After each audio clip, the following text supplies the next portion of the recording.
Hello everyone, blogs by মৌসুমীতে আরও একটা নতুন ব্লগ দেখার জন্য সবাইকে স্বাগতম জানাচ্ছি। তো সকলে কেমন আছেন?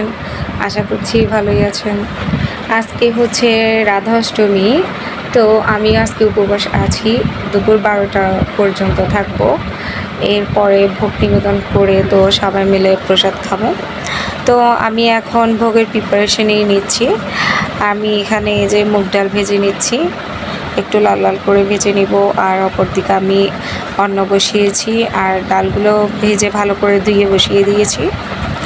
আর এই যে আমি একটা কাশ্মীরি ছানাও রান্না করব। আর কাশ্মীরি ছানা রান্না করতে হয় কিন্তু ময়দা দিয়ে।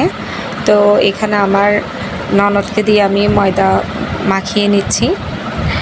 জাস্ট শুধু ময়দার মধ্যে পানি দিয়ে মাখিয়ে নিব। এখানে কোনো নুন হলুদ কোনো কিছুই অ্যাড করব না, জাস্ট ময়দাটুকু দিয়ে পানি দিয়ে ময়দাটা মেখে নিব। শুধু একটা জাস্ট ওই সফট একটা ডো হবে। তো ও এটা করছে আর আমি অন্যদিকে যে ভাজিগুলো করব সবজি, সেগুলো আমি কেটে নিচ্ছিলাম। তো অলরেডি আমি এখানে পটল আর কাঁকরোল কেটে নিয়েছি আর আলুও কেটে নিচ্ছি। আজকে এগুলোই ভাজি করব।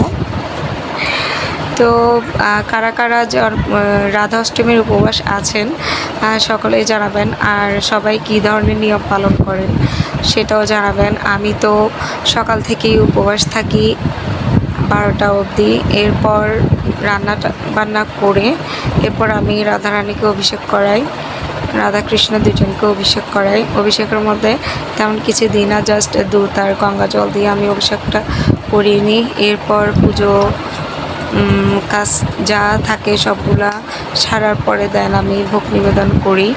রাধারানীর যে এগুলো পছন্দ এগুলোই আমি করি। তো এই যে এটা ধুয়ে নিচ্ছেও। আর একদিকে আমি কচুমুখী দিয়ে মুগ ডাল দিয়ে রান্না করছি। আর এখন আমি এখানে যে সব ভাজিগুলো করে ফেলবো। তো যেটা বলছিলাম আমি তারপর ভোগ নিবেদনের মাধ্যমে আমি রাধা অষ্টমীকে দিই। রাধা অষ্টমী আমি এভাবে পালন করে থাকি। আর অর্ধবেলায় উপবাস থাকি। এরপর আমি প্রসাদ নিয়ে ফেলি। এই যে এতটুকুই হয়েছে ময়দাগুলো ধোয়ার পরে। এখন আমি এগুলো এখানে ভেজে ফেলবো। তেল যখন একদম গরম হয়ে যাবে তখন আমি এখানে যে ভাজিগুলো করে নিয়েছিলাম ওই ভাজার তেলের মধ্যে আমি এগুলো এখন ভেজে নিব। এই যে এখানে টুকরো টুকরো করে ছিঁড়ে দিলেই এগুলো আস্তে আস্তে ফুলে উঠবে, বড়ার মতো মানে তেলের পিঠার মতো ফুলে উঠবে। তো এখানে যে এখন নেড়ে চেড়ে এগুলো ভালো করে ভেজে নিব। ভাজার পরে এগুলোর রং যখন হালকা ব্রাউন হবে, হালকা একদম, তখন এগুলো নামিয়ে নিব। তো আমার এখানে তেমন বেশি হয়নি, এক প্যাকেটে অনেক কম হয়। তারপর আমরা যেহেতু মানুষ কম, আমাদের বেলা হয়ে যায়।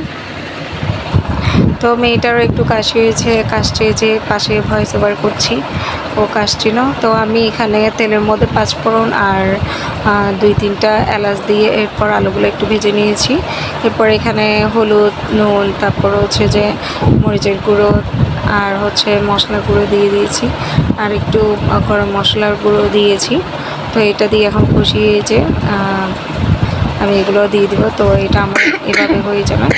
আর আজকে ভোগের জন্য রান্না করেছি হচ্ছে অন্ন, তারপর হচ্ছে এই যে ডাল, কচুমুখী দিয়ে মুগ ডাল রান্না করেছি। আর এই যে এটা কাশ্মীরি ছানা, আর হচ্ছে মালপোয়া, তারপর হচ্ছে এই যে সেমাইয়ের পায়েস করেছি। আর এখানে যে 3 রকমের ভাজি আর ফ্রুট হিসাবে আম দিব। আজকে এগুলো রান্না করেছি টোটাল, আর পাঁপড়ও দিব। তো আমি এখন ভগবানের জন্য বেড়ে নিব, রাধারানীর জন্য। এই যে আজকে রাধারানীকে কেমন লাগছে সবাই বলবেন। আমি এই যে আরতি করা শেষ করেছি আর এরপর ভোগও নিবেদন করে দিয়েছি আর পাঁপড়ও করেছি। আমি টোটাল 10টা আইটেম করেছি আমার আর রাধারানীর জন্য। 10টা আইটেম দিয়ে আমি রাধারানীর ভোগটা নিবেদন করলাম। তো আমার ব্লগটা আজকে কেমন লেগেছে সকলেই জানাবেন। রাধা অষ্টমীতে আমি রাধারানীকে যেসব ভোগ বা আমি যেভাবে পালন করে থাকি সেভাবে আমি আপনাদের সাথে আজকে শেয়ার করলাম। তো কে কিভাবে পালন করেন একটু জানাবেন। আমার কোনো ভুল ত্রুটি হয়ে থাকলে আমিও সেটা শুধরে নিতে পারি যেন। তো সকলেই ভালো থাকবেন, আর আমার ব্লগ দেখার জন্য সকলকেই ধন্যবাদ। আর অবশ্যই লাইক করবেন, কমেন্ট করবেন আর শেয়ারও করবেন। আর যারা যারা নতুন দেখছেন আমার ব্লগ, আমার চ্যানেল, অবশ্যই সাবস্ক্রাইব করে আমার পরিবারের একটা সদস্য হয়ে থাকবেন। তো এখানেই সকলকে নমস্কার জানিয়ে শেষ করছি আমার আজকের ব্লগ।